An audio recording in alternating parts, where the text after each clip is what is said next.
But you're going to find consistency using silver bullet because it's time-based, and it's always going to form. Every single day it's there. The problem is you want it to form on your favorite time frame. You want it to fit your already established expectation or preconceived notions about what price should do. And you're not following the rules. So yes, you're doing shit wrong.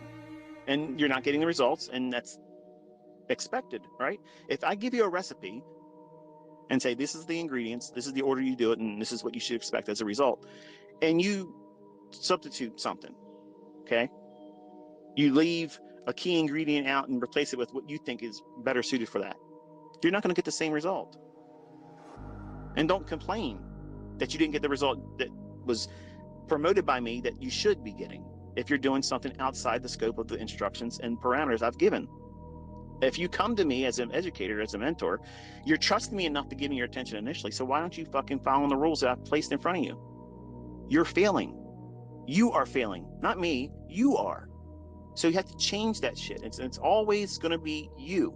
When I mess up and when I fail, nobody's fault but mine. That's accountability. You have to be accountable to yourself. And some people just don't want to be accountable. They want to have the luxury of being able to blame somebody else because they fucked up. They didn't do something right. And in this industry, guess what, Jack? You don't get that luxury. It's always you. Because I don't run a fucking signal service. If you make money, congratulations.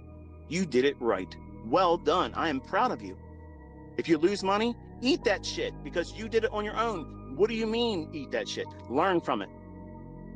It's hard medicine. It's a bitter pill. Swallow it. It's going to make you better.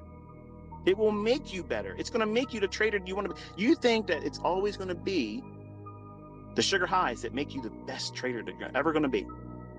Give me the stuff that works, ICT. Fuck all the bullshit. You're going to learn from all the cuts, the abrasions, the bruises, the losses. That's what I learned from. And you're going to learn from it too. But you have to allow that to happen. You can't tiptoe around thinking, I'm going to avoid losing trades. You're not. Because the more you try to do that, it's going to land right in your lap. But every single time I blew out an account, it was on the heels of a good run. And I wanted to feel good again because it was wearing off too fast. The same fucking hour, walking around like, oh, man, shit. I made more money than I make a whole month. A whole month of work in this bullshit job. I made more money than that in this one fucking trade. Man, like if I just did that once a month, I don't need to have a job. Yeah, it's great. It's wearing off. I gotta do it again. And you think that you can just go into the market and find something like that again, forgetting the fact that it just took you 2.5-3 weeks for that price run to continue, to complete and go to its target. You get tore up by the chemical imbalances in your brain when you win. And you don't even know what that feels like yet because you haven't done it yet. You haven't won. You haven't found consistency.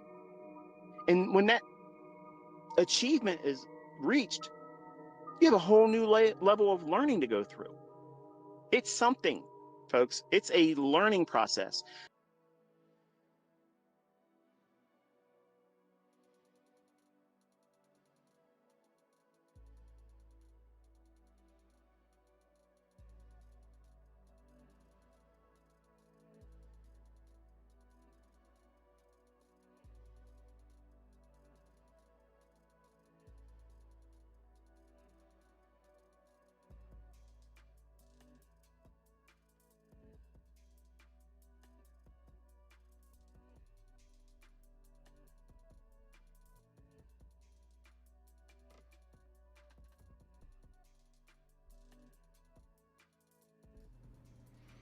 Alrighty, boys and girls, good morning, good morning.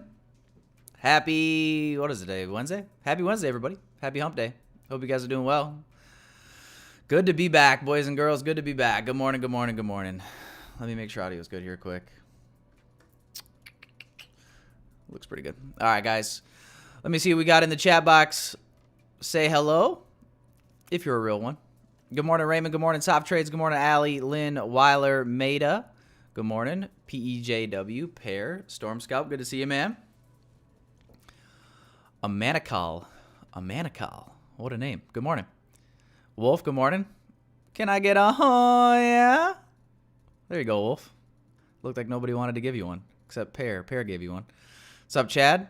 Nick, Mika, Hussein, Rose Lee, YM, good morning. Shavin, good morning. Time to go for the data lows, cuh. Good morning, one. Good morning, Justin Rogers. Marbra, Anthony, Derek, Money Glitch. Good to see you, Money Glitch. Good morning, guys. Hope you guys are doing well. Let me know how your guys' week has been. Let me know how your guys' week has been if you've been trading. I haven't really done a whole lot of trading myself. I did wake up to the, I don't know if you guys saw yesterday, people on X were having issues with getting like emails saying that their XFAs with Topstep were like blown. You know, you get that automated email whenever you blow a funded account, and it's like, oh, you know, it happens. And I got that email yesterday as well. I'm like, I woke up, got the email like 12:30 at night. I'm like, what the hell is this? And anyway, yeah, they got it all fixed. But I woke up, I'm like, what the fuck? Like, did I have a trade open that I did not know that I had open or something? Like, what just happened? And anyway, just a little glitch on their back end, all fixed now. But geez, that was that was something. But yeah, guys, CPI day today. Let's jump out to a full screen, shall we? Jump out to a full screen here, do some analyses. Start out here on a weekly. Let me, the only thing I want to point out here on the weekly chart was that so far this week, the weekly candle on NQ has traded above the previous weekly candle high, and as of yesterday at least, ES had not. Yeah, so E-mini S&P has not. NQ has, obviously, a little bit of a sell-off, I would say, the last couple of days, until obviously now this morning we're just flying, it looks like. But SMT at the previous weekly high swept. This daily range, however, things start to look a little different. I would say things just still look bullish. Looking here at the daily, especially given this reaction up so far this morning, like looking at these daily candles, we got a change in the state of delivery here with yesterday's daily close. Yesterday's daily close did end up closing below here. But if we were going to continue lower, I would have expected price to not be doing what it's doing right now, which is showing major respect to this buy side imbalance, sell side inefficiency, the old BISSY, boys and girls. So that is looking pretty bullish, kind of on the daily chart. Pretty aggressive. However, it could be setting up quite the two-stage delivery. It could be setting up one hell of a two-stage delivery, boys and girls. There's a 4-hour, 1 hour. We're just straight up, dude. It's like God candles straight to the frickin' moon.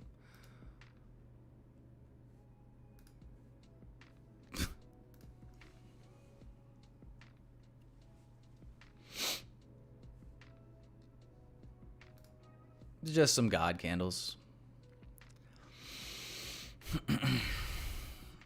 Just checking out the sessions here. Obviously, we're trading above yesterday's high at the moment. Very nice. 5-minute. Let's mark out the data low while we're here, huh? Data low, boys and girls, right there. Obviously, data high has been a thing of the past for a little bit now. So data low is marked out. This low is the low that we swept already. You know, don't get it wrong. We still have a lot of sell side here on the higher time frames. Apparently we're leaving for later, but it is there. 15. This imbalance is left unmitigated. I'm gonna mark this out. Oh shoot. Gonna mark out this 15-minute imbalance. A lot of relative equal lows here.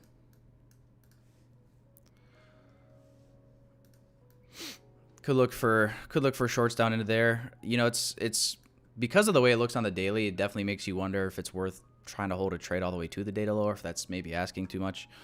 You know, could see just like a retracement down into equilibrium or OTE, and then price could continue higher. I'm liking this reaction down though. Definitely like 570 for sure, taking risk off for a short, just in case that's all it gives, and then we see price continue higher. I might try this short down, guys, from this inversion here that we're about to get. Try it with one contract here.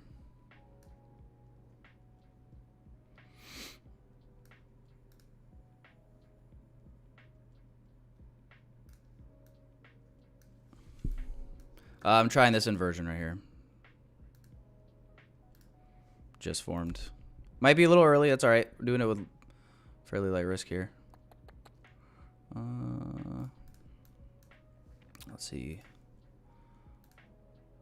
Yeah, risk is only 14 points. Cheap little trade here. I did not see any SMT at the high, for anyone wondering.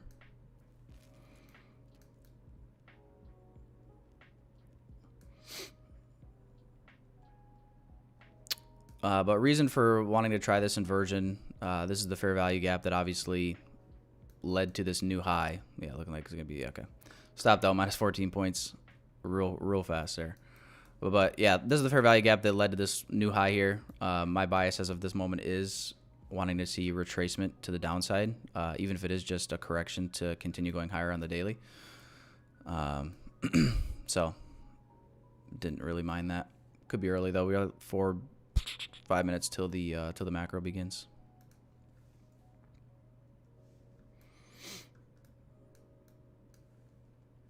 Oh, there we go. Buy side liquidity above. Well, I guess you could always say that, can't you? Until we're at all-time highs.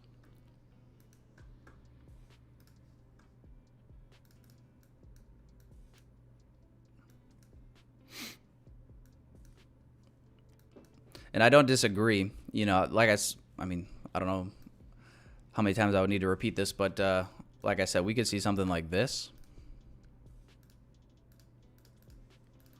But you're out of your gorg if you think I'm just gonna YOLO into some longs right here.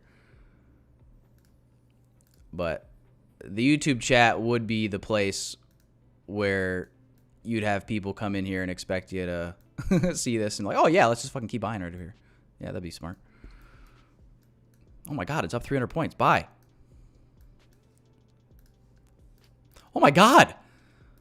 Look at all these god candles in a row. It's just going to keep going. Just keep longing it. Trust me, I'm a doctor. So, I mean, yeah, I'm definitely not opposed to longs, but I would need to see a move below sell side into something first. You know what I mean?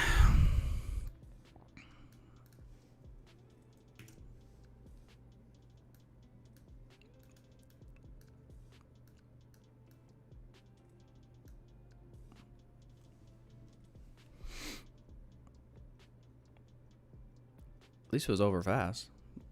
One candle. Did I see your comment under my last video? I don't know YM. I don't think so. Must not have. I must not have YM. I don't know. It's not coming to mind. Close your eyes and long. Yeah. Evidently.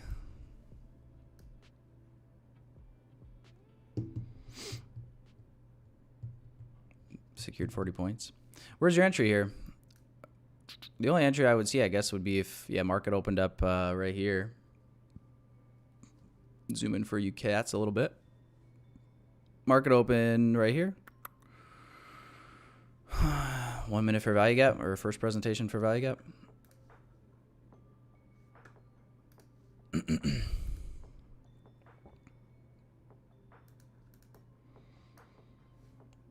that 40 points already? Oh, yeah. There you go.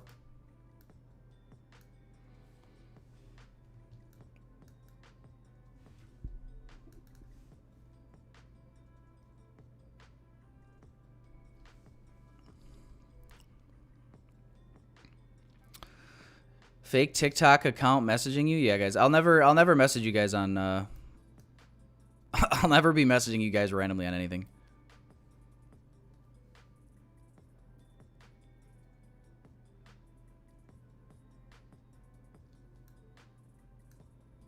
But yeah, I'm afraid there's not really much I can do about that. I don't think there's a good way to stop it. Every time I've ever reported anything, I don't think the accounts ever get taken down on Instagram or TikTok. All I can say is just don't send your money to anyone. And I'm never going to offer to trade for you or anything like that.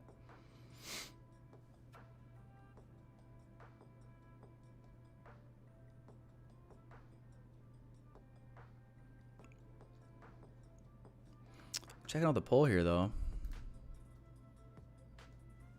Most of you guys are bullish, it looks like.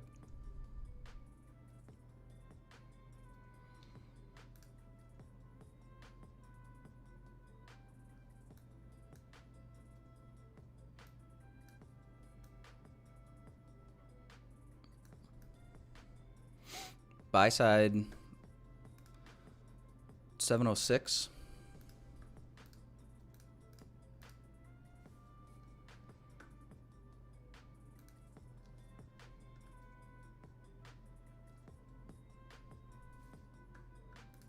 Not far from it now.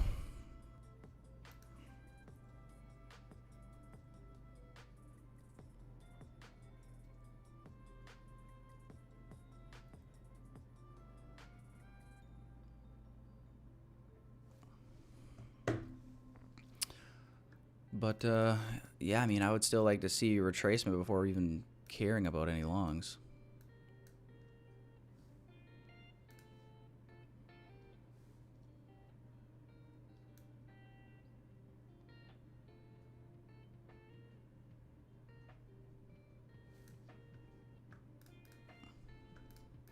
So, yeah, I guess you could say I'm just favoring the shorts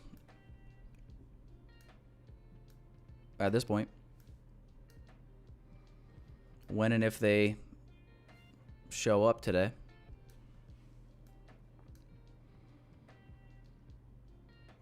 Macro is now just starting, so let's see if we do get any displacement to the downside here or if price just quickly moves up and grabs that buy side. Would be something that would make the shorts even easier, I would say. It would be if it didn't leave that buy side.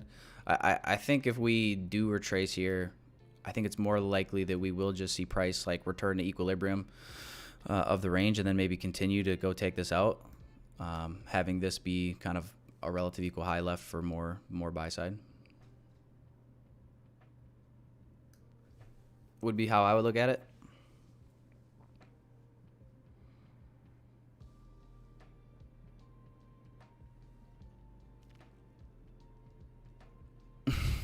No, PEJW. I did not receive your money. You're going to have to send it again.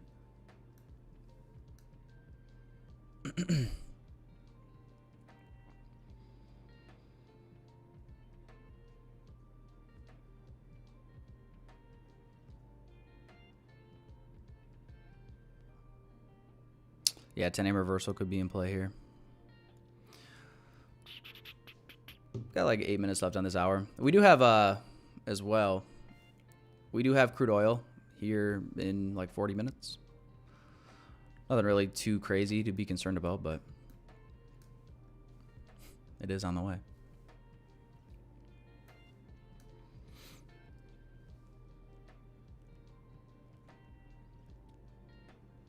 You did not send 5 Bitcoins, YM.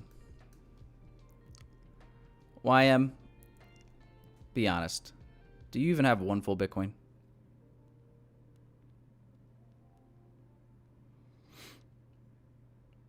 Buddy goes, I sent him 5 Bitcoins.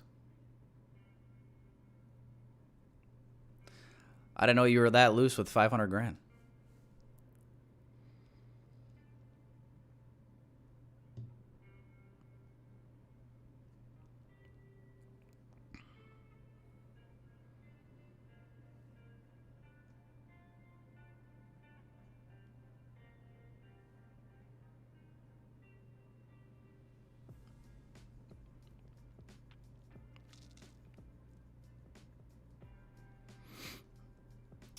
Yes, I am holding XRP.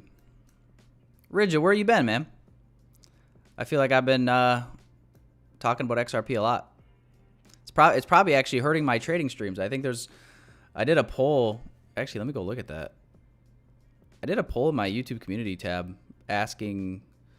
I was just curious. I'm like, I wonder how many people that are trading and like obviously watching trading live streams and stuff. Like, I'm wondering how many of these people actually like care about crypto at all, or in crypto at all, or in other markets at all. And I forgot to see like the final results here, but let me check. Yeah, this is pretty crazy. So I just said, are you guys solely involved in just futures day trading, or are you guys also involved in other markets? And 73% out of, I guess not that many votes, 216 votes, but 73% people said, I only day trade as of right now. 16% said they also do crypto. And 11% said that they were involved in other markets. And then in the comments, they said like Forex, options. That was it. So yeah, not a lot of crypto fans, not a lot of crypto holders in the chat, I don't think. So as I'm sitting here talking about crypto pumping and showing my portfolio, these guys are all probably like, what a douche. But here I just assumed that I'm like, I'm talking to a live chat of a bunch of traders. Like, I feel like everybody's got to be involved. Again, I just thought everybody was in crypto. You know what I mean? I just thought they were synonymous with each other. I guess not, though. I guess not. But yeah, what? My portfolio was down last couple of days. It's back up now. I think it was down. Yeah, it was down to 177 yesterday. Kind of when everything had a nice little dippy poo, and then back up to 196 today. I did tell you guys that I took my initial investment of XRP out. I've been holding that shit for so long. So I've already taken some profit.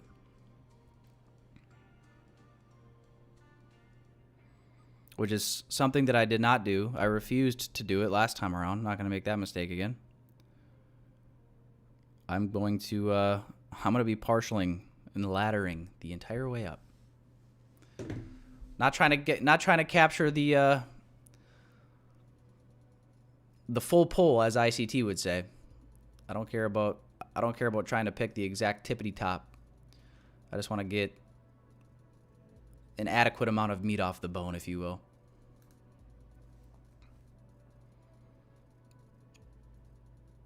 But I'm thinking I might never sell my Bitcoin. I'm thinking I might just hold my Bitcoin and like sell everything else, take profit on everything else, like XRP, Solana, Ethereum, AMP, FET. So I'll probably take profit on all those. The problem is I have one full Bitcoin,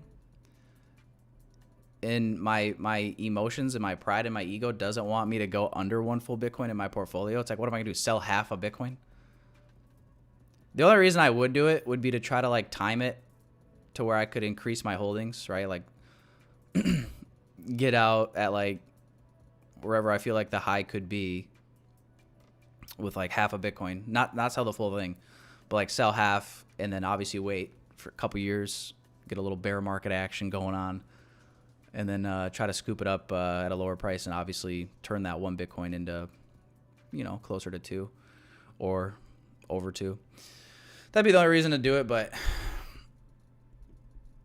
something about like my ego doesn't want me to go below 1 full Bitcoin in my portfolio, which might be a little silly, but I think I might scratch the itch with the other cryptos that I have.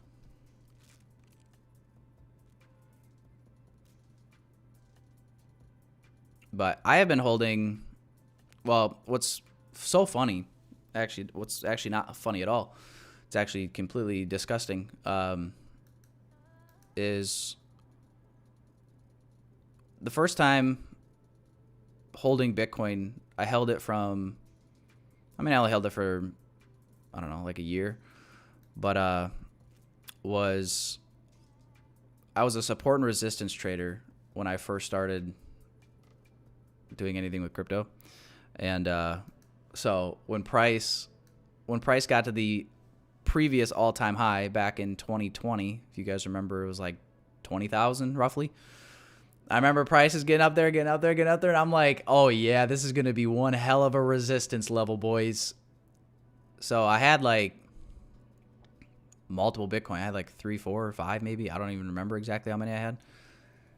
I want to say it was probably like 3 or 4 though. I sold all of it at like $19-something thousand per coin. And then I watched that shit just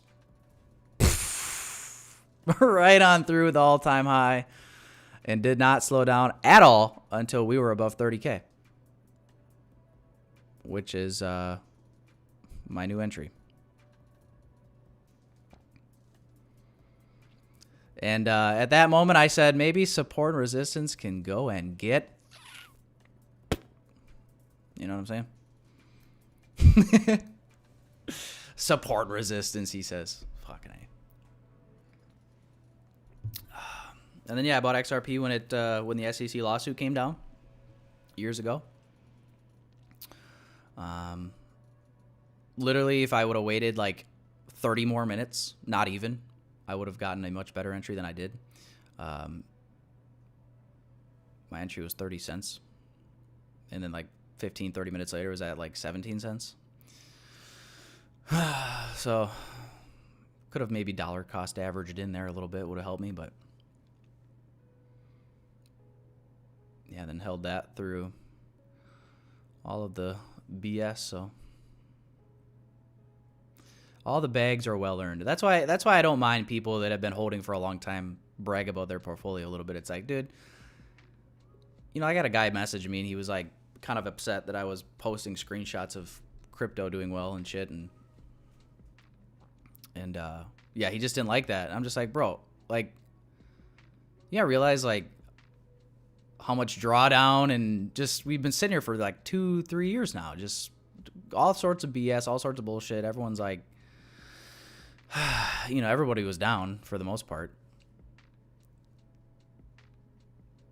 So it's like, yeah, I'm gonna fucking celebrate. You don't know what we've been through, dog. You ain't seen the trenches. What you know about them trenches, homie? Come on, cuh.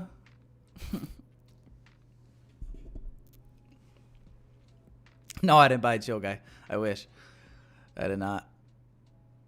No, I've never been a meme coiner. I wouldn't even know. Like, I know where people find the meme coins. Obviously, there's all sorts of them out there, but like, what I actually don't know is, I'm like, how do these guys find which one is going to actually pump and which one's going to go to zero? Like, I have no clue, to be honest. Like, are they just picking the one that like kind of looks cool or like has a cool name? I genuinely have no idea where these guys like, you know what I mean? I just don't get it.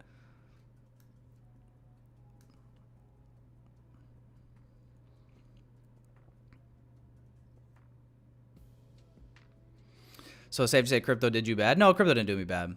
Crypto didn't do me bad. But I definitely made some mistakes with crypto that definitely, I could have definitely done a better job managing what I had, and that could have obviously allowed me to have more or maximize my profit. But no, yeah, it didn't do me bad.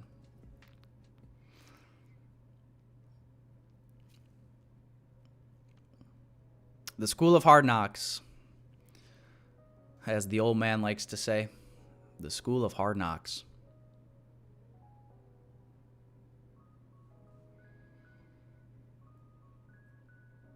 If you famous like TGR, you just tell people to buy, and then you say, yeah, exactly, right? Yeah, whatever happened to that? I heard that people said he was going to go to jail for that, but they got Luigi instead. Ain't that a crazy? What a just crazy story. Ivy League student. It seems a little suspicious though, don't it? Like, how is somebody that high IQ and have that much like going for him in life, and then like obviously to come up with that entire plan, execute that entire plan with such precision, get away, just to like get caught at McDonald's. I don't know. With all the evidence on you too. It's like, just what? Unless he like wanted to get caught, I don't know. And now they're saying the person that called 911, the McDonald's employee, is not even likely to get their money because they called 911 instead of the like the tip line. Ain't that something, dude? Imagine like you call them in, they catch him. You know, I don't know what the reward was, like $50,000 or $60,000 or something, and they're like, "Yeah, we're actually just not gonna give that to you, but thanks though." Oh my god, dude, what a scam!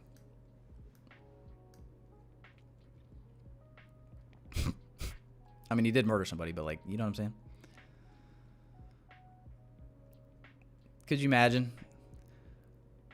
You see like a wanted criminal at your local McDonald's, and you're just like, dude, I need to call that in. I'm gonna make 50 grand here quick. You call it in, they catch him, and they go, yeah, well, actually, the thing is you actually dialed the wrong number. So, thank you very much. We're gonna keep that.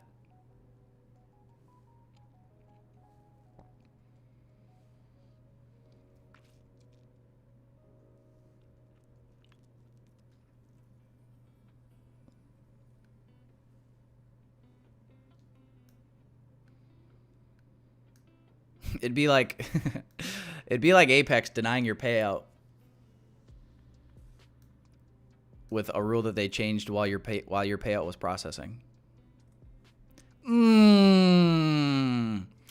Yeah, you actually bought while the market was going down, you see. And we just decided we don't like that. So yeah, I think we're going to hang on to this.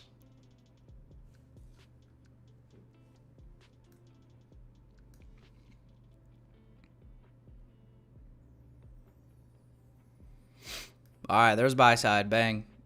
There you go, soft trades. I don't know if you still held that whole move up, but yeah, your thought was definitely correct, thinking we're going to go take out that buy side. So there you go. There you go, soft trades. I'm proud of you, kid. Soft trades, if I remember right, I think he said he was like 15. And usually when he's on these streams, he's literally in class. Maybe he's not in class. I don't remember. I don't remember where he said he was from. I just remember he said he was 15.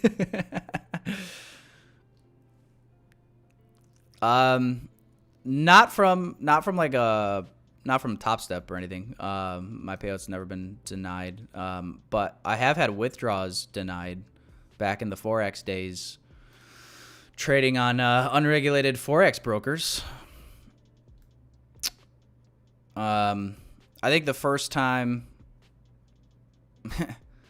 This is so aggravating, dude. I remember I blew a bunch of accounts, and as a lot of us have done early on when we start trading.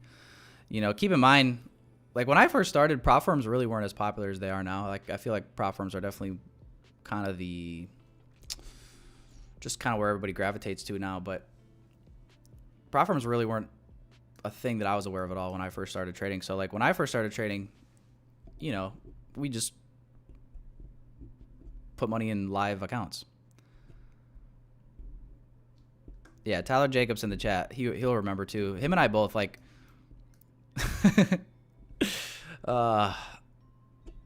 That's actually how I met Tyler Jacobs. I met Tyler Jacobs in I Am Mastery Academy. Did not know him prior, and then we kind of bonded over the fact that we were just getting absolutely fucked. You know, there's something about losing money in the markets that just brings guys together. You know what I mean? Like guys will look at that and just say, hell yeah. You know what I'm saying? You look at your red MT4 and you'll say, hell yeah, man. Hell yeah. So, but anyway, yeah, no, we were putting money in these offshore brokers and blowing a lot of them obviously early on, but then there were accounts that we would, you know, fucking dial in our discipline for a while and then like run it up, make some profit. And then like these brokers would only allow you to pull out your initial investment. If like sometimes they wouldn't even let you to do that, but like a lot of times, like if your initial investment was say $1,000, $2,000, they'd let you withdraw up to that amount, and then they'd just close your account down and say that like you were copy trading or say whatever bullshit excuse they would give to not pay you your profit. And then that was kind of when like, you know, you start to realize the trading industry might have some more nuances to it than you might be aware of. You know, when you first start trading, you just think that everything's hunky-dory. You make money on a broker, everything's going to be just fine. You're just going to get that money out, no questions asked. And yeah, so many stories of people that made a lot of money on an account or whatever, and then like just couldn't even get it out. It's like so annoying. Remember when I ran an account to 80,000 and they gave me the middle finger? Dude. I mean, it's like funny to look back on, but like, yeah, that sucks. And you know, that was why people last year called me a big hater of TJR, because one of the things that I called him out for is I'm like, bro, you're literally affiliated and shilling people to these offshore CFD brokers. Meanwhile, he's like telling people that he's got millions of dollars in a broker account. Bro, no, you don't, dude. Nobody with a brainstem would even do that. First off, you know, and if he made any money from those brokers, it was affiliate commissions. Like, and you're telling all these kids to like empty their life savings pretty much into this offshore broker that is literally gonna rob them blind. And yeah, all because of kind of my initial experiences. You know, as I think you guys can understand, just started to hate anything unregulated, anything sketchy, anything that was just going to be like a Ponzi scheme scam, which a lot of the CFD Forex brokers are at this point.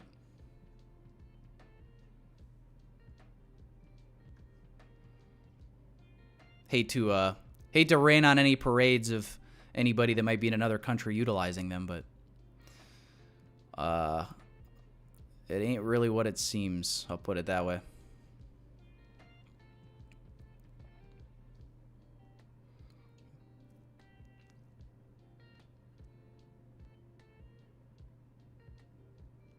Rita, when I'm talking like Rita, I'm talking like below it. Like when I first started and I was making a little bit of money, which is also probably a bad thing. Like I had no I guess, how do I put it? I was too loose because I'm like, it's all right. Like if I lose $1,000, not a big deal. It's not the end of the world. I'll make it back, or I'll, you know what I mean. I'll replenish my bank account if I blow $1,000, $2,000. So like there'd be days where, you know, you go on tilt full blown.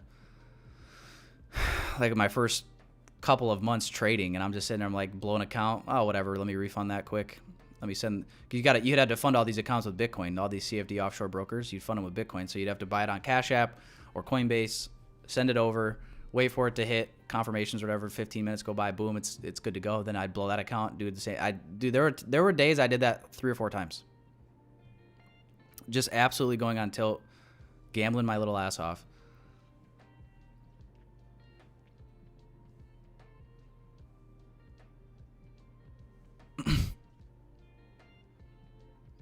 And then when you would actually, go on tilt, be positively reinforced for flipping your account into profit, you couldn't even get the profit out.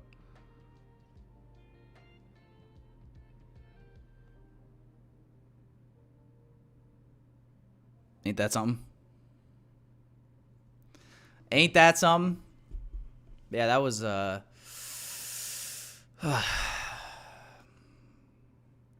don't want to say fun times, but for whatever reason, I kind of enjoy just like talking about it. Makes me feel better.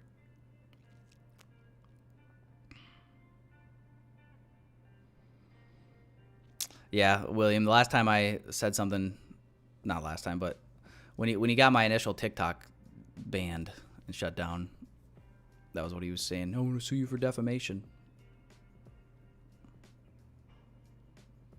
An attack on someone's character.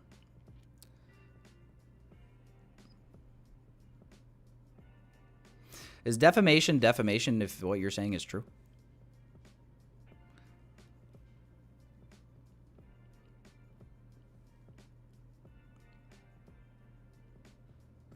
I'm not a lawyer, so I don't know if we got any legal experts in the chat that would know.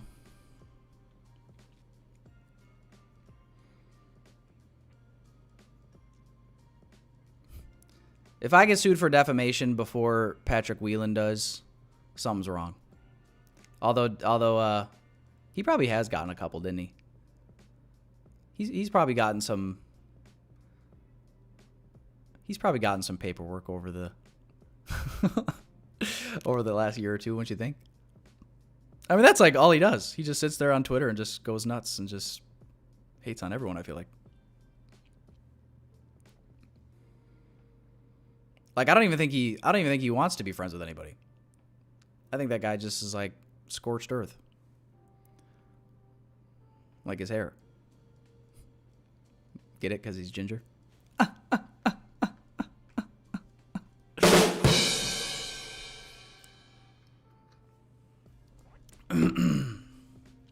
Oh, and then yeah, so how do you get off the gambling mindset? Like,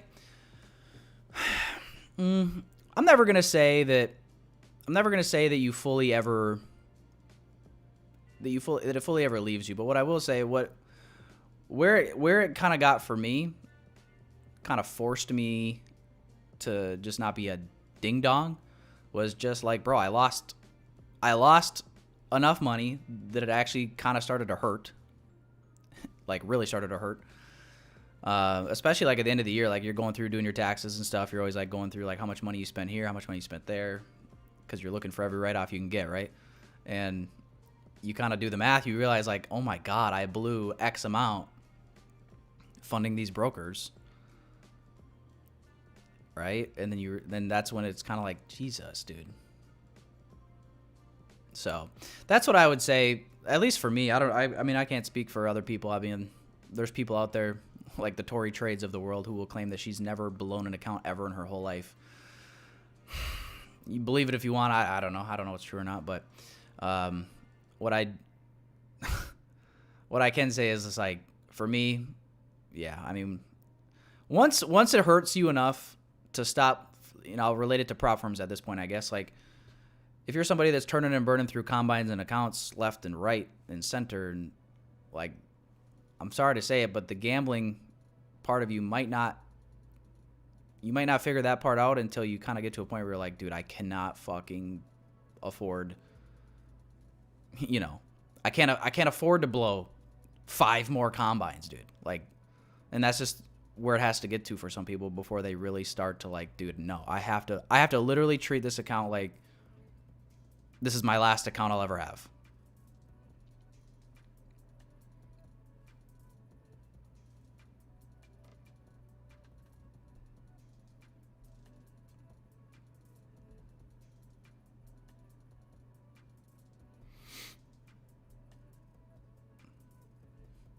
Javi, send me a signal.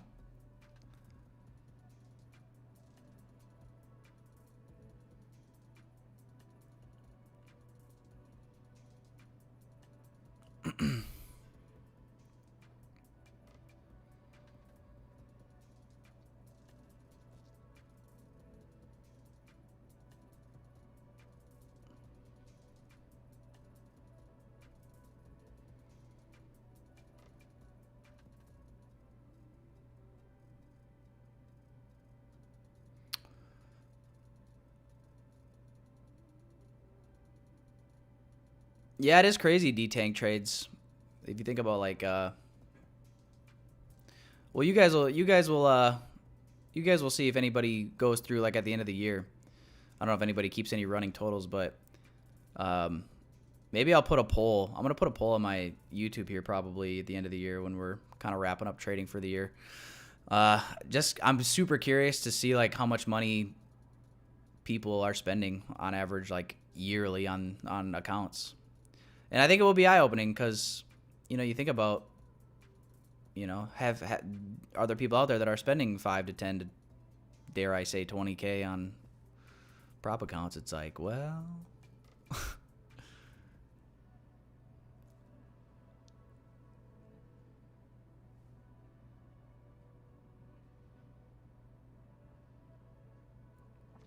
who's your favorite ICT trader besides ICT? That's a good question.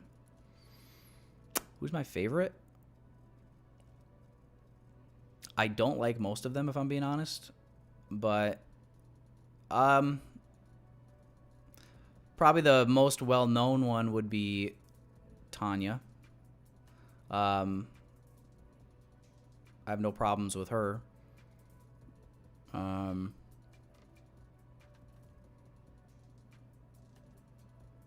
Brian Stonks.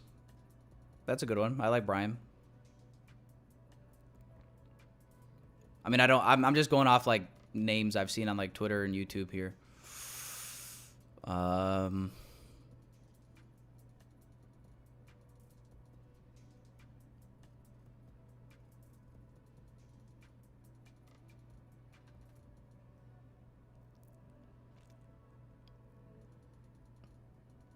don't know. It's kind of about it. I probably don't know all of them though. I only know like a handful off the top of my head. I mean, there's people that have like good content though that I've never seen. I've personally never seen them like trade live or whatever, but like they have good content. Like I've seen like AM trades as content. I've seen T trades as content. Obviously, good educational stuff. Trying to think, what was the other guy? I've actually never seen anything from 2 Degrees. Does he make content, or does he just code indicators and stuff?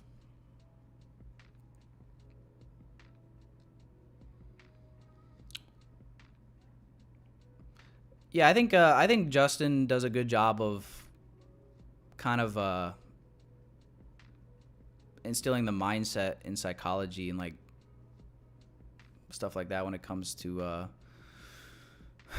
what he teaches his audience. And I'm not even going to say Justin is a good or a bad trader. I think he clearly is knowledgeable enough to be helpful to a lot of people. The only thing I don't like about Justin is just kind of like the story that he used to get credible. I just find that very hard to believe. I've gone into detail about this, but like if it wasn't for that, I'd probably like him a little bit more. But it's my opinion, and you don't have to share my opinion. But my opinion is, years ago or a year or two ago when he started it, his Discord and stuff, telling people, "Hey guys, I'm this."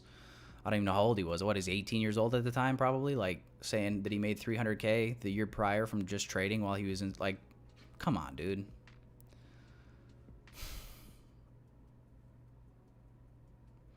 Right? And then another year goes by where he's making all this Discord money. I made another 300K this year again. Yep. Believe me. People ask for like broker statements, and he shows a screenshot that, I mean, just like it's so easy to fake stuff nowadays. So it's my opinion that story was fabricated, exaggerated. I'm not going to say that he's not knowledgeable and doesn't provide value, because I don't think that'd be a fair thing to say. I think he does. But I just think, kind of a lot like TGR, I think they gained a lot of their credibility by getting people to believe that they've made X amount of dollars from trading, and whatever, it worked clearly. But yeah, I just morally I'm not okay with that, and Obviously, I have no proof of such claims, but that is my belief.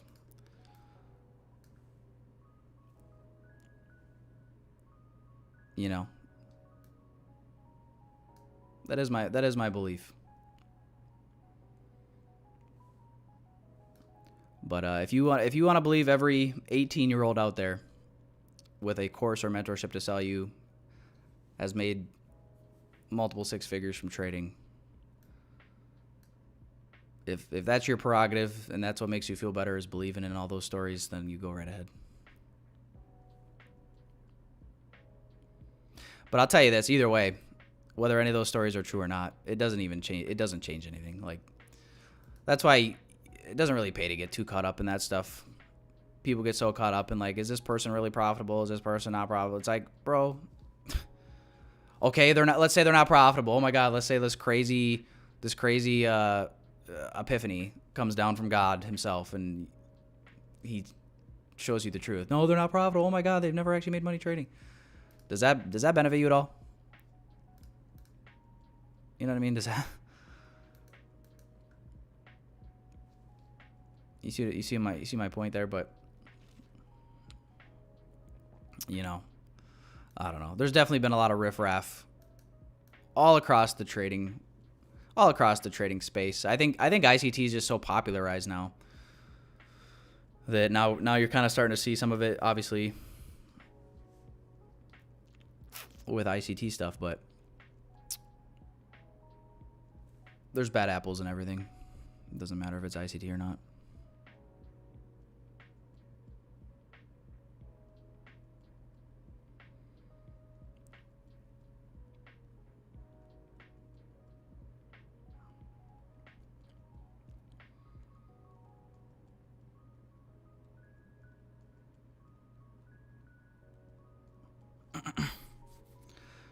Justin helped with your psychology. Well, there you go.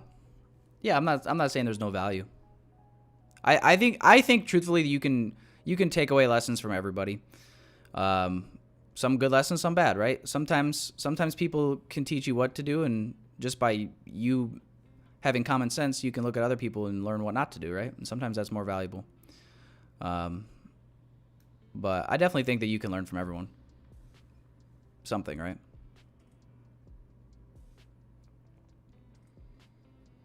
But yeah, to Pear's point, Iki, you're the one at the end of the day that gets all the credit. Like,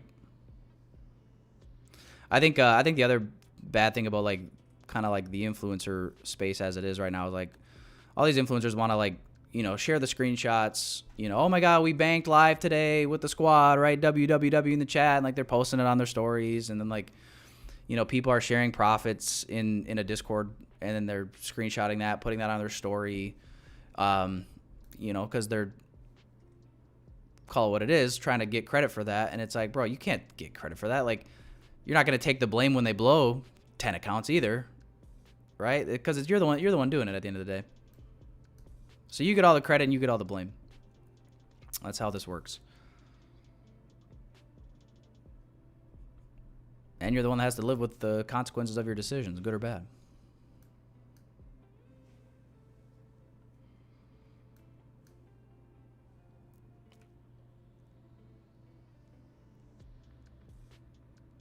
YM, you were short?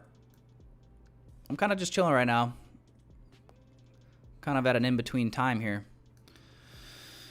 You see this 5 minute? Got my eye on this like 5 minute imbalance here.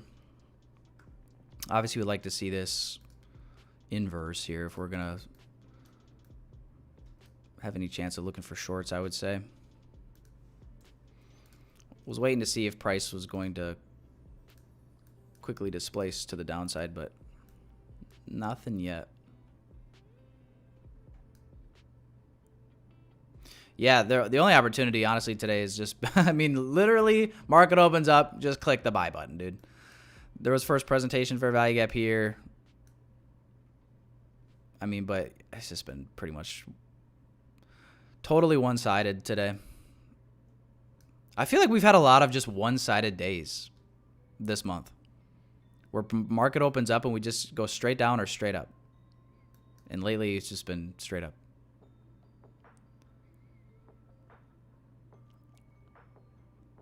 We all wanted CPI data lows. I know. I know. I know, dude. It's like... But hey, can they really give it to us every month of the year?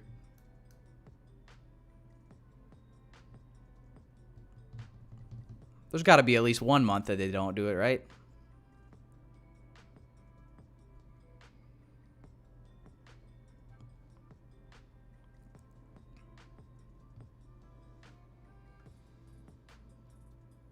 Two stage to data lows. That's kind of what I'm waiting for, man. See if it's coming.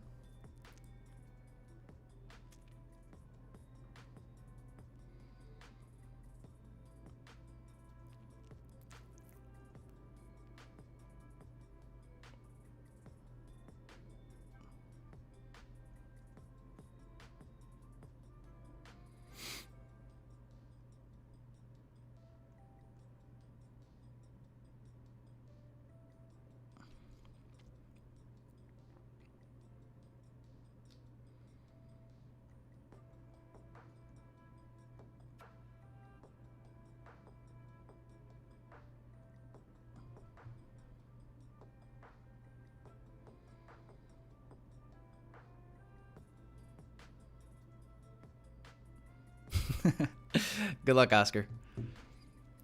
He says, I'm shorting on my 1K live funded. Get ready for some movement. I'm going to close this poll now, boys and girls. But yeah, it looked like most of you guys were bullish. I don't know. I don't know. People were just voting that as we went up here, and they're just like, yeah, I guess I'm just going to vote bullish. Because we just keep going higher. I'm liking this. Ooh, liking this, though. Possibly setting us up for a short. 5-minute candle closing here in 30 seconds. 30-minute candle closing as well. You can see the price action here at the high being swept. 30-minute going to be failing to close above that high.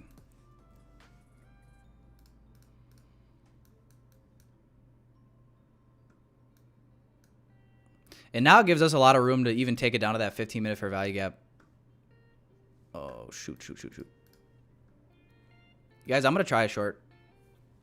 I'm going to try that. Another little cheap trade here.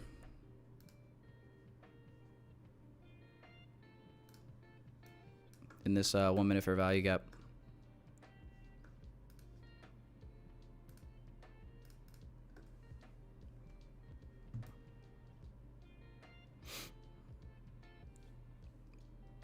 Gonna get me out one candle again.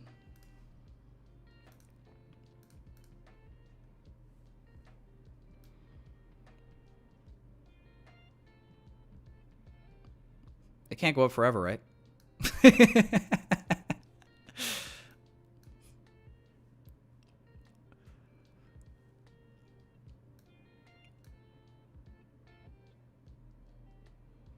$9:30 or 10:30 here.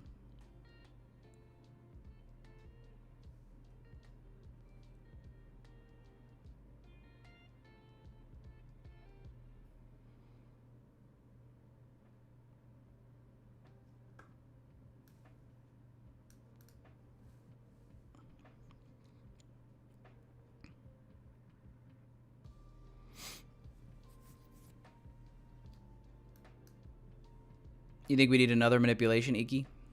Maybe. I'm looking at the 30-minute, this move up above the high as the manipulation, so.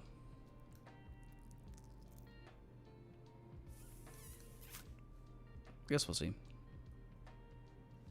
We definitely are not in the macro or anything like that, so. You know, we could see price chop around up in here for 20 more minutes.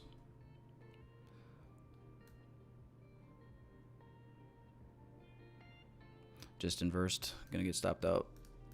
But these are cheap trades. Look at the risk here, boys. Come on. This is not bad. We're literally under 20 points on all these. We're not on all these. I say that makes it sound like a lot. But last trade was like 14 points here. Quick little inversion. Trying to get that two-stage delivery. Obviously way early there. Obviously this is not an inversion.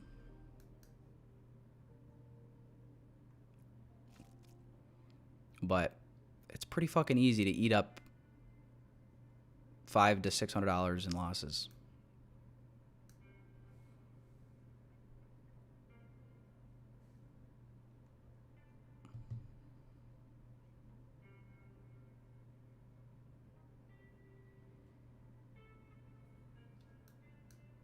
It's more the mental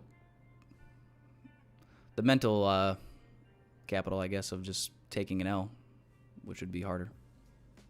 But definitely a lot of upside here. I mean, talk about risk to reward. Even just going down to the first presentation for value gap would be damn near 100 points.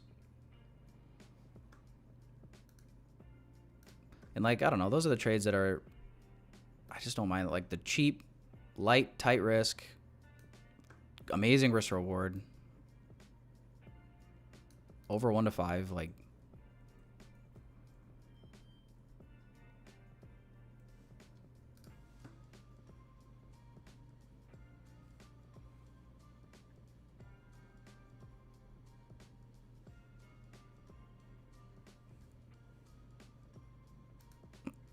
stop though.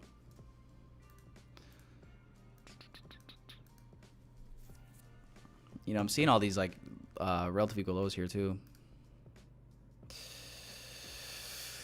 That I'm like, gosh, dang it. We're not rating any of these lows.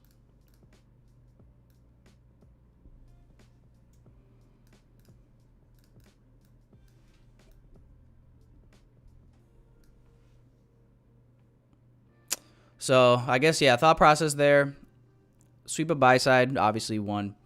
We inversed the 5-minute fair value gap in here, and obviously in this time frame as well, you can see the bullish PD rays that we're starting to disrespect. Obviously started to form some bearish PD rays, generating this internal liquidity. Where I'm thinking in my mind, one, cheap trade, tight risk, but I'm thinking in my mind like the probability of a trade at least below like these internal lows, I thought was good probability. You know, to where it's like we displace down through here. That's where you take the opportunity to remove the risk, and then if it does keep trading higher, then it's actually got logic behind it, right? Because we've taken some sell side and we've traded into a higher time frame imbalance. But yeah, did not have the move down yet. Still early.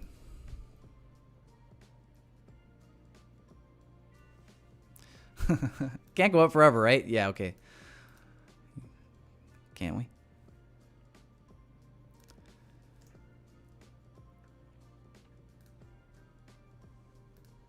But not the end of the world. Down about 600 on the day.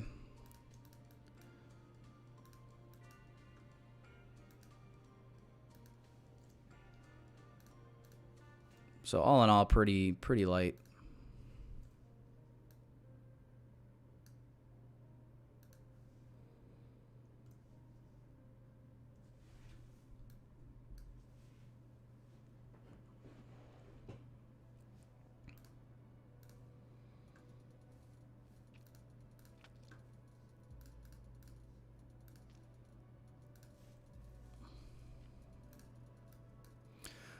Just doubling up the chart here, keeping an eye on ES. Would like to see manipulation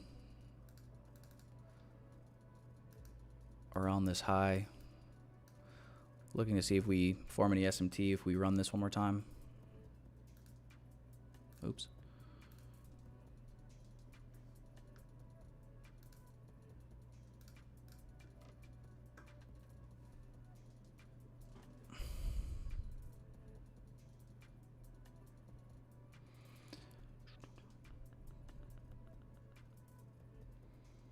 Oscar, are you still in your short as well, or are you out as well?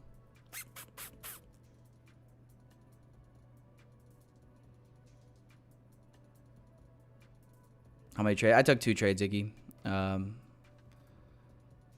2 trades, both tight risk. I tried the short towards the data lows when we inversed here earlier. So that was like a 14-point stop out. This was 16 here.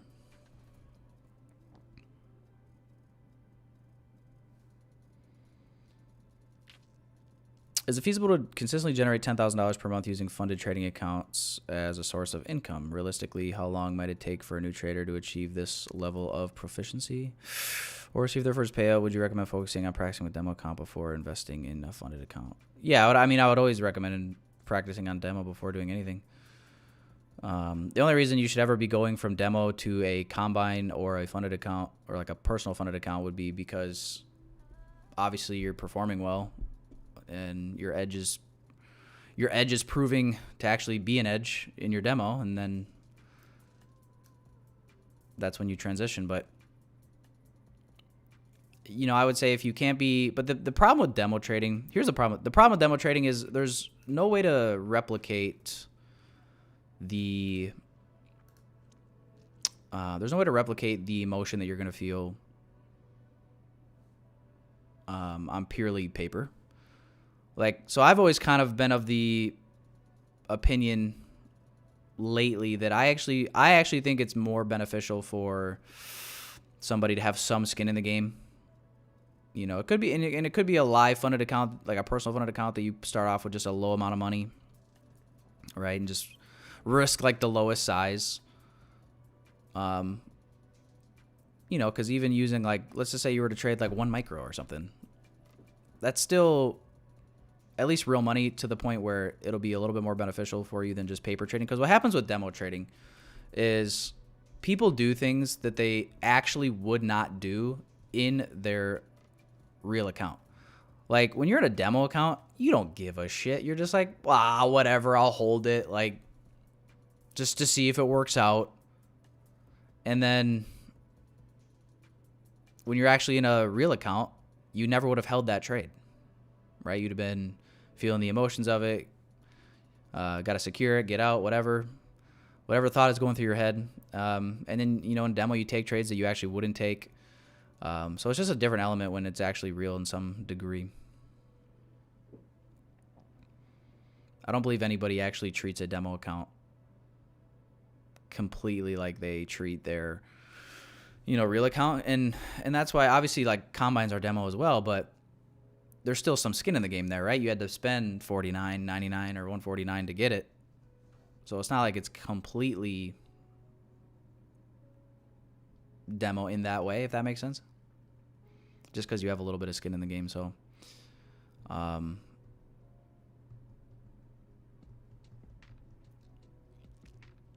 as far as is it feasible to create $10,000 per month? I mean, I guess I don't know how anybody can answer that question in a general way, because generally speaking, everybody's going to have a different result regardless of the strategy you're trading. So I don't know. I can't, there's no way to answer that really. It just kind of depends on you. It might be feasible for you. It might not be feasible for you.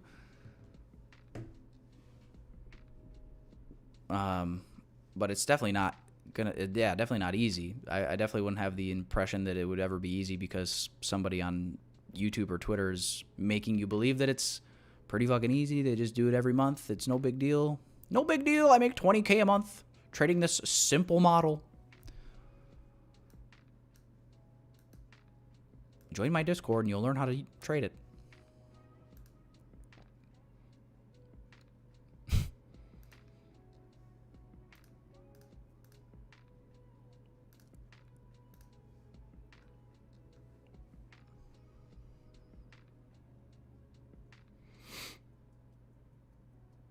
Yeah, 2 small losses, Bobby. Tried getting short in this rocket ship. Recently, I just tried getting this inversion play to the downside after sweeping the high. We did have SMT with that high with ES. ES on the higher time frames had not taken that same high out, so we did have SMT as well. But yeah.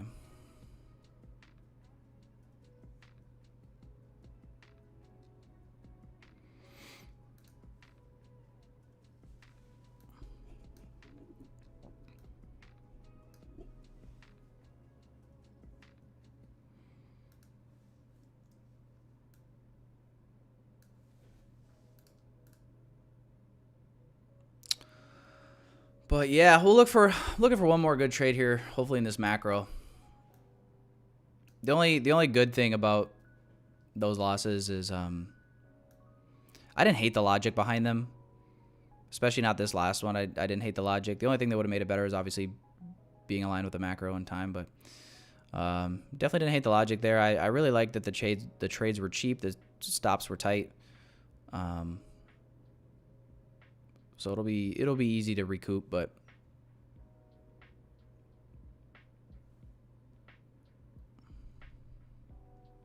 not gonna lie, if tomorrow's PA is similar to this, I'm not trading till 25. Yeah.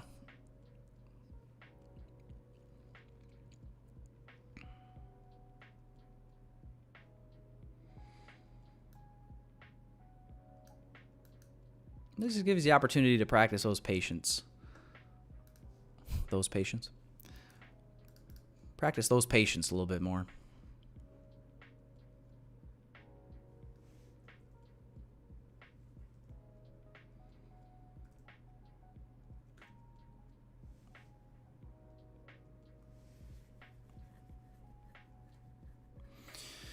Where was 10:30 right here. This is when crude oil came out. But you can even see like all this, like we're generating sell side here. We have imbalances below.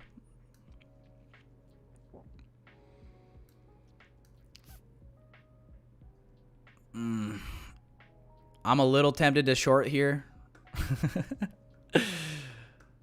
But the angel on my shoulder is telling me wait for the macro.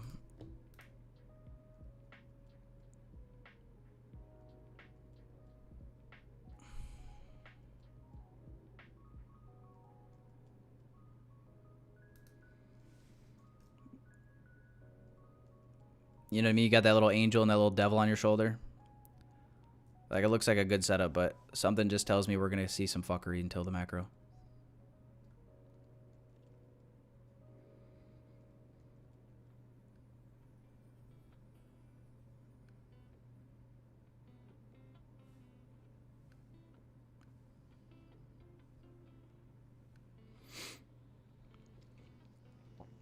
Uh-oh. Anthony posted a link. Let me see what you said, Anthony. Oh. I don't know why I said you posted a link. I don't know.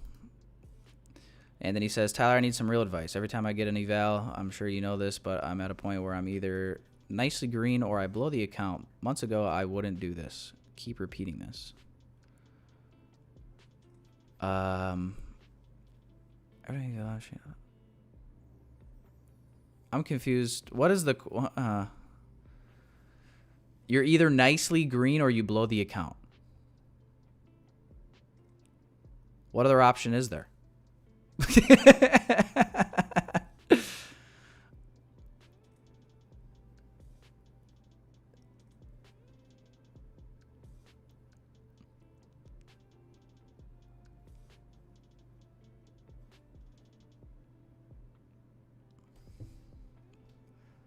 Yeah, I might need you to clarify a little bit what you're looking for there, what your question is.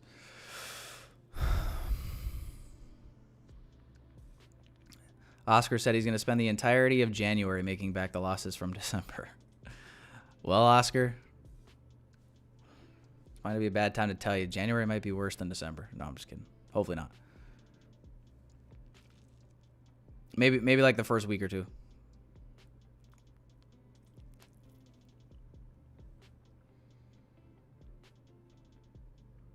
Also, we got to worry about rolling over contracts probably, if not the end of this week, for sure next week.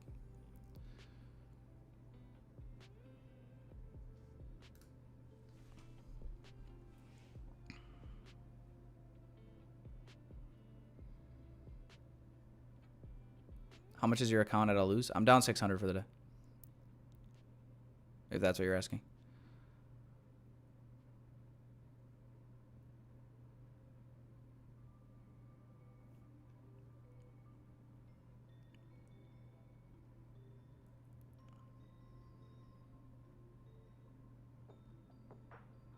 What I'm saying is I need to see one of two things. up a lot, or I just keep trading until I get there or blow the account.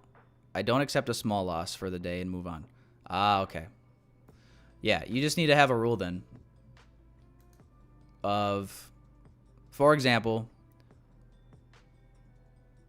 2 trades.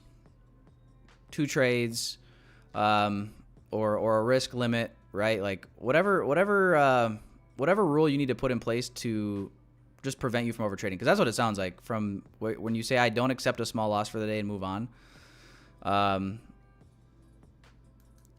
It sounds like you're overtrading.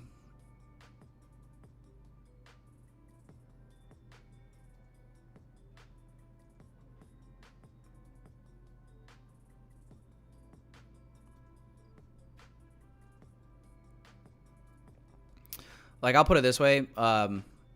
The only reason I would allow myself a 3rd trade today is just because of how light those losses are. But, like, if I had taken 2 losses, and let's say the stop losses were, like, 20 points each, I'd probably already be done. I wouldn't take another trade on this account for the day.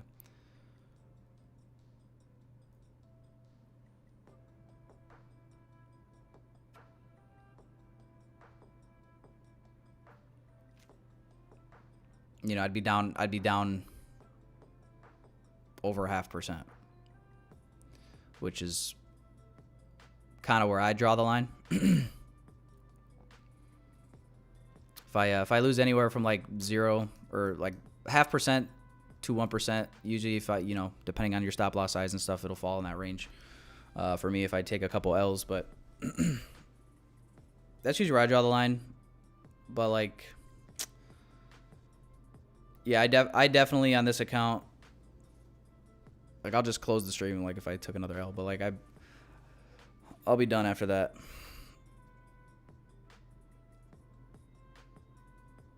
But I can't, there's nothing magical I can really say that's going to make you not overtrade. I mean, it's kind of on you, right? So, you know, I can tell you to set a rule, make a rule, whatever. It all sounds good, but until you just follow it and do it, it's not going to. The other problem is like people will make a rule and then like 2 days later they make a new rule. Like, oh, I didn't like having to wait. You know, I had to change it actually. Instead of 2, I'll do 3. And then it's like before they know it, they don't even have a rule anymore. They're just fucking pressing the button. You know? So, yeah, man. That's the struggle of being a trader, man. Just fucking figuring out how to control yourself. Much, much easier said than done. And yeah, usually you got to get burned by the oven a few times.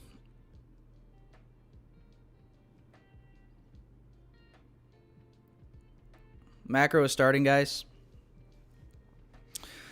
Kind of retesting this gap now.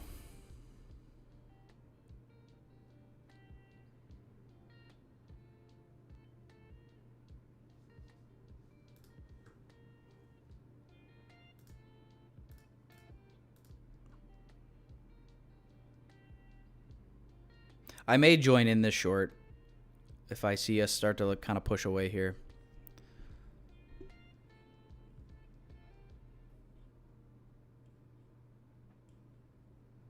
See if we can get like a 1 minute close here. Get a 1 minute order block going. Might take that entry there. Now that the macro is starting. If we can get it.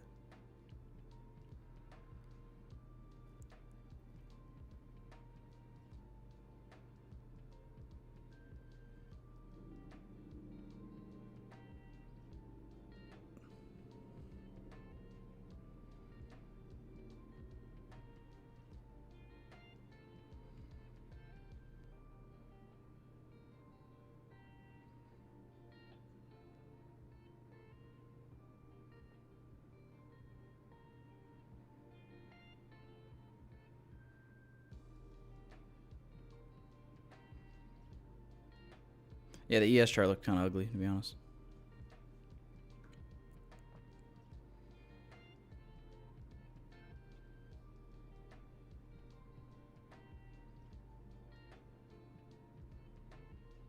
You guys don't think it's just going to run away without me, do you?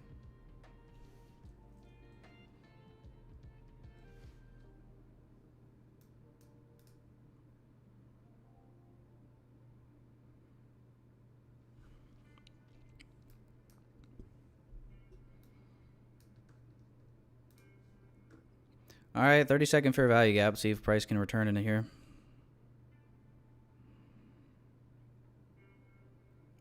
Buddy, holy fuck.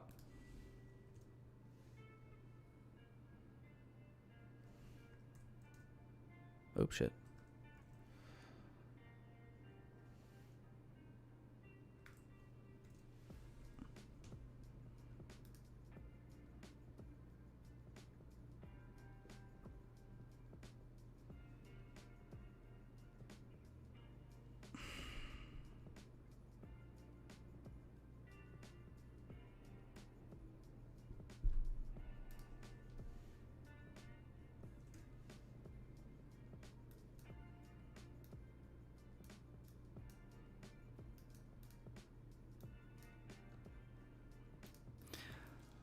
Yeah, I wanted to see a close below here. I didn't want to see a freaking Drake candle. That doesn't let me get in.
Dude.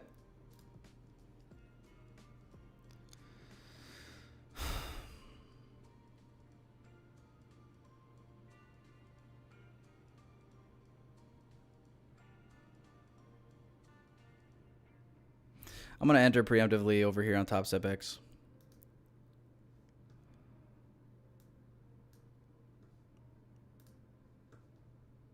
Just in case this shit rips.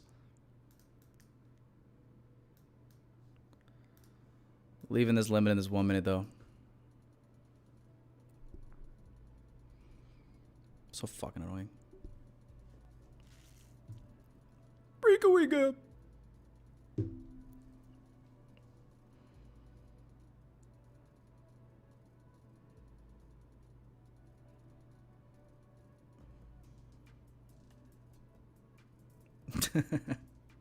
It's a breakaway gap, cuh.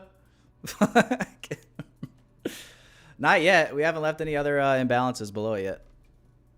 You can't say that yet. Can't say that yet.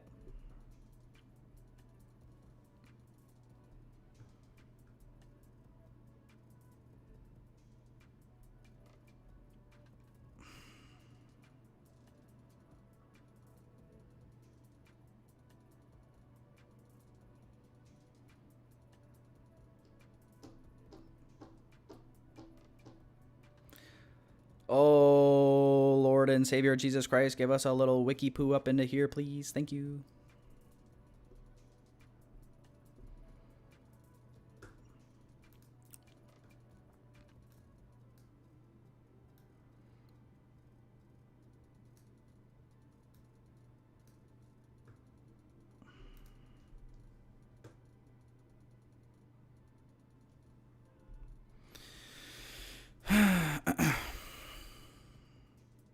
Hey guys, Bitcoin's back above 100K.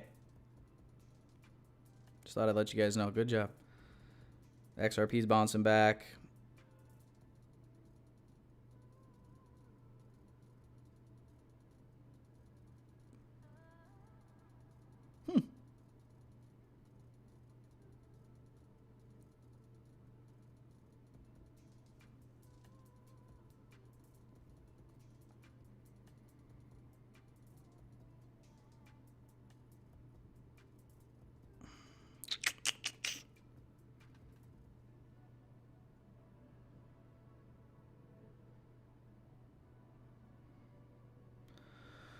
Oh boy. New hour coming in 1 minute, boys and girls.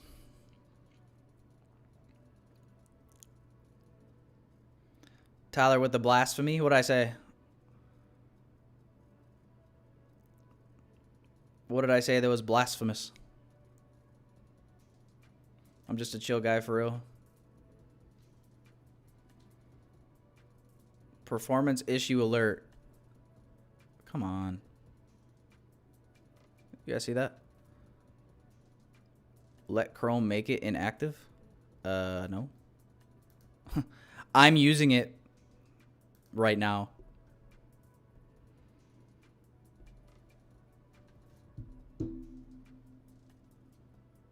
I'm using it, please. New hour, 30 seconds out. 30 seconds out, boys. 30 seconds out. Let's go. Okay, didn't leave without us. Now we just need this thing to die. Now we just need it to die, kids.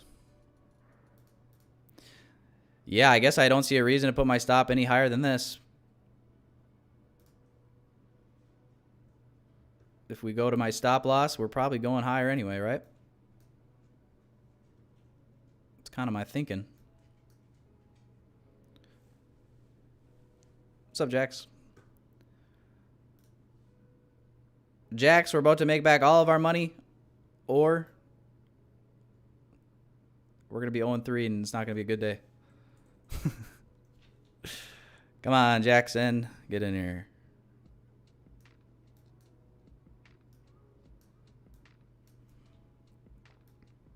I like this setup, though. I like that we're in the macro as well. New hour just starting, tapping into this imbalance. Like, if we don't go lower here, we're never going lower.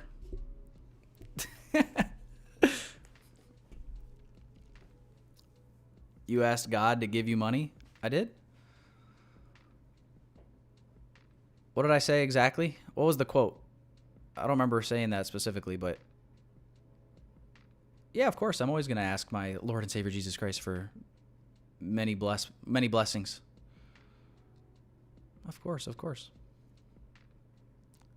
Who else would I ask?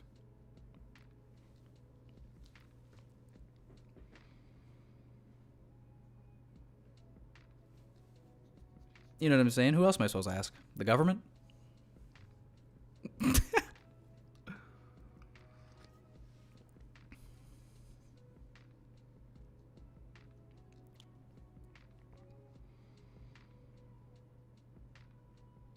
We need very quick. We need quick and disrespectful disrespect. Quick and disrespectful disrespect of this fair value gap here.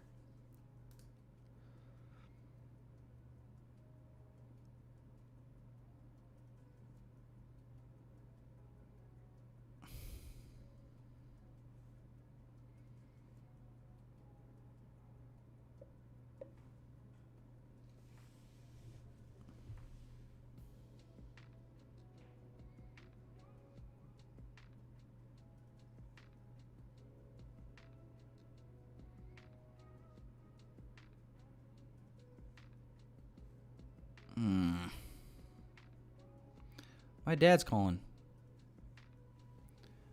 Yellow. Hey. You got what?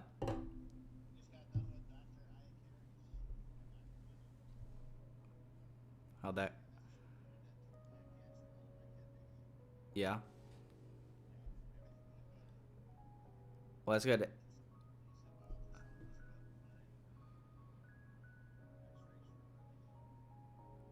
You're just...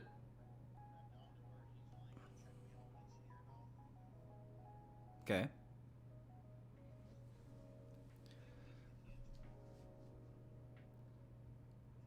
So you just checking the what they removed?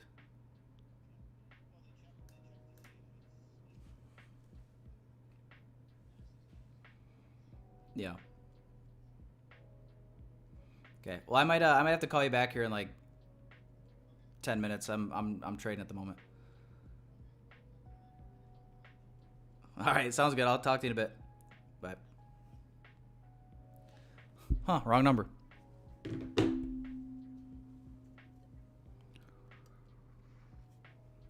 Tangent is long and you are short. What a rivalry, the same concepts. Yeah, that's how it goes. I'm fucking getting real close to my stop loss here. I feel like my dad only calls me when I'm in losing. he never calls me when I'm in a winning trade. He only calls me when I'm in drawdown. It's like he's watching. I don't even think he knows how to use YouTube.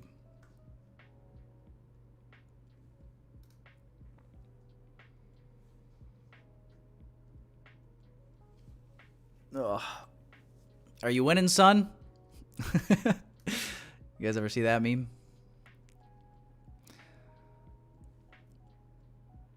The issue, yeah, exactly. Issue.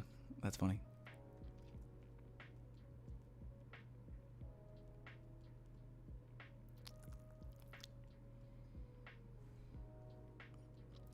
Well, boys, we'll see. We're edging the stop.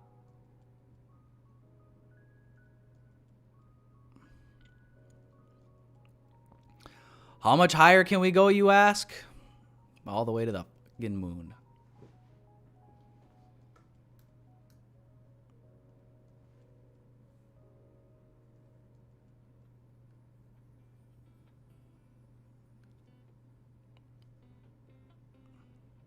Still not a huge risk trade here. 22 points.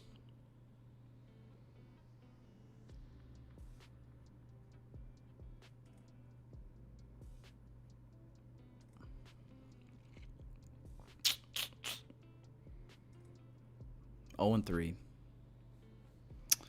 Yeah, well, I'm going to call it there, boys. I'm down about 1,000 on the day now. This market just wants to keep going higher. I don't know what to tell you. I don't know what to tell you. It's just bullish. Ever bullish, I guess. Sad day for me. Good day for the Bulls, though. Yeah. Sad day for the Bears. Son of a bitch. Wrong one. Sad day for the Bears.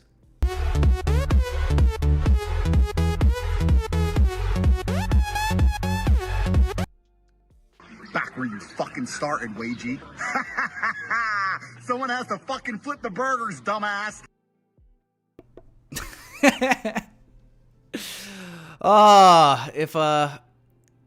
If Luigi can get caught at McDonald's, I can go get a job at McDonald's. Son of a gun. Confirmed. Tanja better than Tyler. Yep.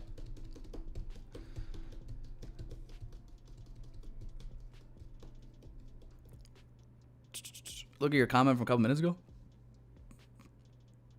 Am I calling the market makers? Is that your comment? No, the old man called me. He was calling me to let me know that so he had some cancer removed from his kidney last year, and apparently he had a checkup with the doctor today. They were just checking to see if like there was any I don't know, cancer spreading, I guess, but no, he said everything went good, and I told him I had to call him back because I was about to hit my stop. I was about to hit my stop loss.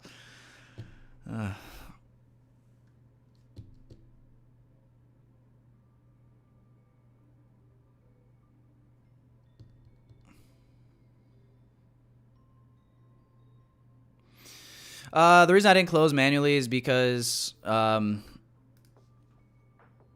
this was the fair value gap I shorted. The reason I didn't close manually when we closed above it was just because, I mean, my stop loss was right here. So the way that I kind of look at it, and there's been trades where you guys have seen this backfire on me, where I do close a trade, you know, with like a few points to go, and then like I end up exiting like the tippy top, and then it never actually went to my stop loss. So the way that I kind of look at it is risk to reward wise, like I'm risking now another 7 points, you know, I guess, for potentially the rest of that move. So, you know, I try not to do that too often. Just try to let the chart work. And, you know, I like the saying, you paid your stop loss to do a job, so let it do its job. Sometimes easier said than done. It's always, sometimes you want to just push the button and be in control, but sometimes just let the chart play out. So weren't really like super strong closes above here either, really, right? Doji candles here right as we close at the high end of the gap, and then, you know, if you're waiting for a stronger close, like that was the candle that took me out. So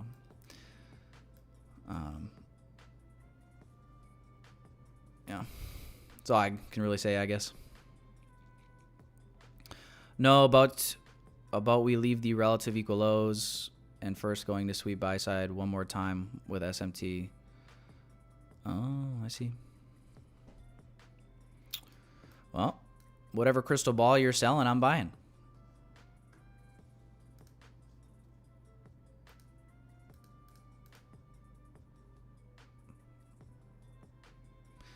But yeah, macro's ending here now as well. But yeah, I honestly really liked this setup.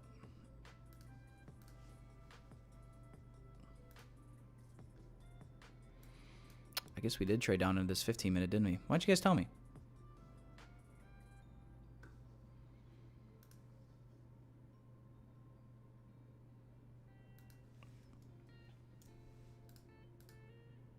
No. It is what it is. I was just wrong. Wrong trying to short at the highs, so what can I say? What can I say? Sometimes you just got to take the L.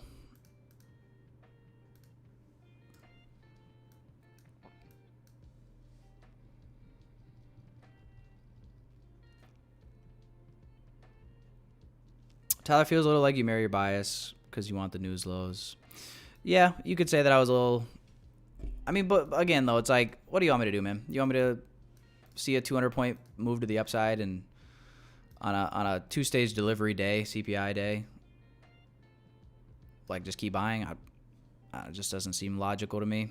Buying in at such premium prices.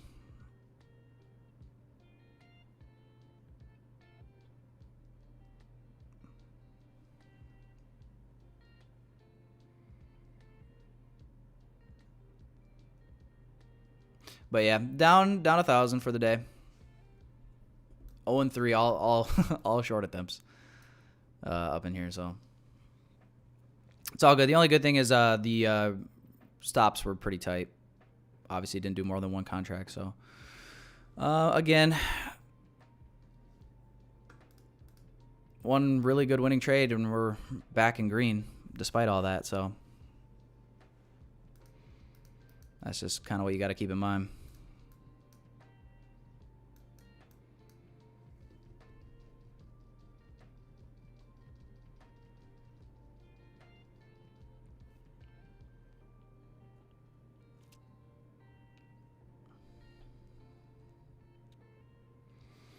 Love how every time I blow an account and view the markets without any eagerness to get in, the charts magically look so clean. Yeah.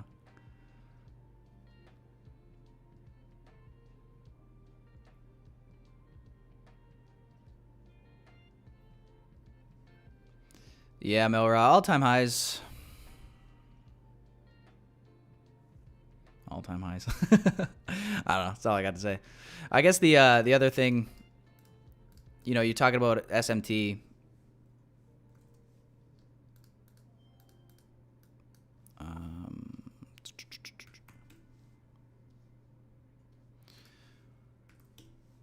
Like, I'm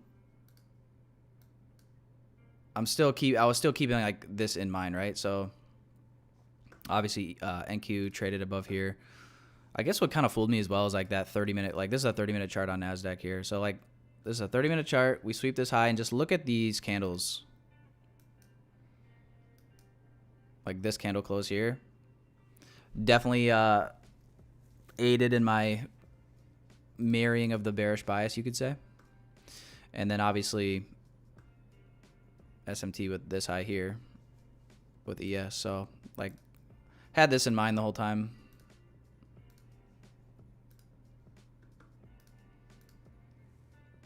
Oh fuck. I'm blocking the screen here. My bad, boys. My other monitor is showing up today. We're supposed to show up today. So might setup might look a little different tomorrow if I get it all set up today. And I'm thinking about going and bringing the green screen back. You know, I like the like with this new camera, it definitely gives the I feel like the stream looks a little bit nicer when I don't have the background like kind of like green screened out. But I will say the green screen definitely, it makes it easier on my end too, because then I don't gotta change scenes, but might have to bring that boy back.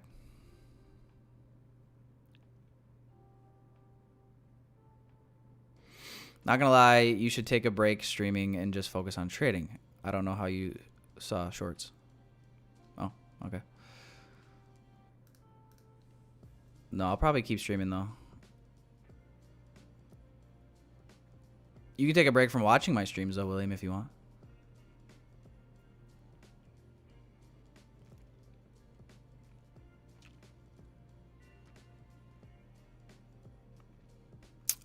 Yeah, I look at New Day opening gap.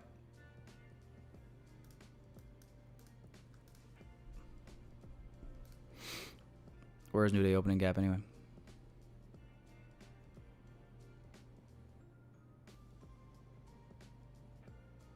Right here. I only mark it out if it's like a big gap.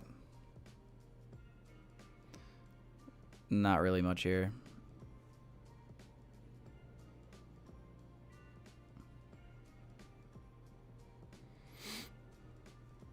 Tyler, he just called you a bad trader. That's fine.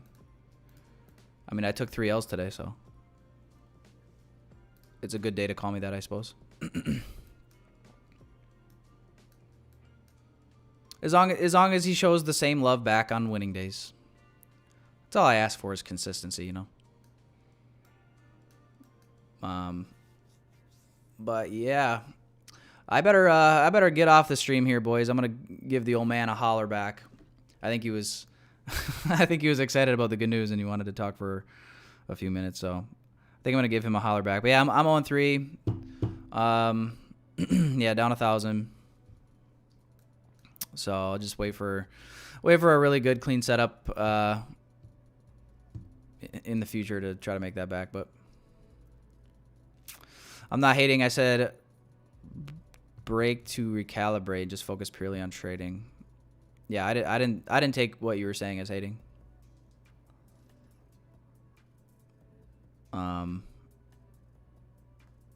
But I would have taken the same trades today even if I wasn't streaming, so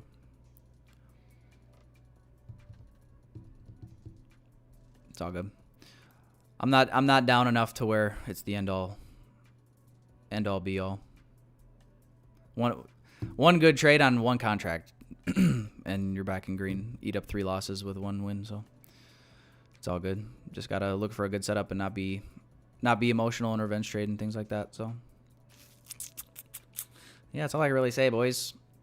But yeah, I'm gonna hop off for now. I see you guys talking in the chat like about shorting right now. I've already tried 3 shorts, bro. Like I need to wait for something a little bit more, probably higher time frame at this point before I'm comfortable doing anything. So I'll be focused probably on like the 5 and the 15. You know, I really want to see like this 15-minute would really want to see, like, this last 15-minute candle came up, closed above here. So just, again, reading price action without any bias in mind, like, sponsored from a 15-minute fair value gap. Got another change in the state of delivery, closing above the high. Like, I don't know. To me, this just looks like it could just keep going higher for now. So I guess that's all I got for you as of right now. But guys, hey, appreciate you showing up. Sorry you had to watch me go 0-3 today. But it happens. So with that being said, guys, I will be back live tomorrow for revenge for PPI Day. Same time, same place, boys and girls. Appreciate you as always. Be good, don't be naughty today, and I'll see you guys tomorrow. Our trade sits at his desk, coffee in hand. The NASDAQ charts on his screen, he's in command. He's a day trader, chasing dollars and dreams. Using ICT concepts, he's got some tricks up his sleeves. From Fibonacci retracements to volume spread analysis, Tyler knows the smart money. He's gaining an advantage. He watches the market like a hawk in the sky. With every tick and every turn, he's catching the high. Running with the smart money, kicking up dust. Tyler trades a day trader you can trust.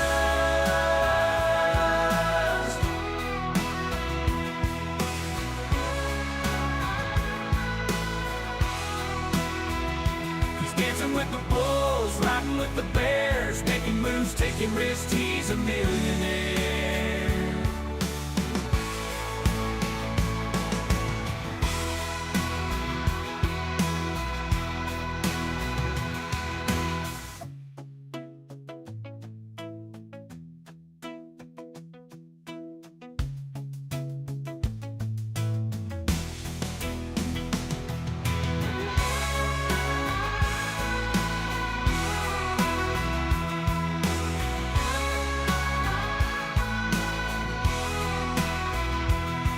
With the bulls, riding with the bears, making moves, taking risks. He's a millionaire.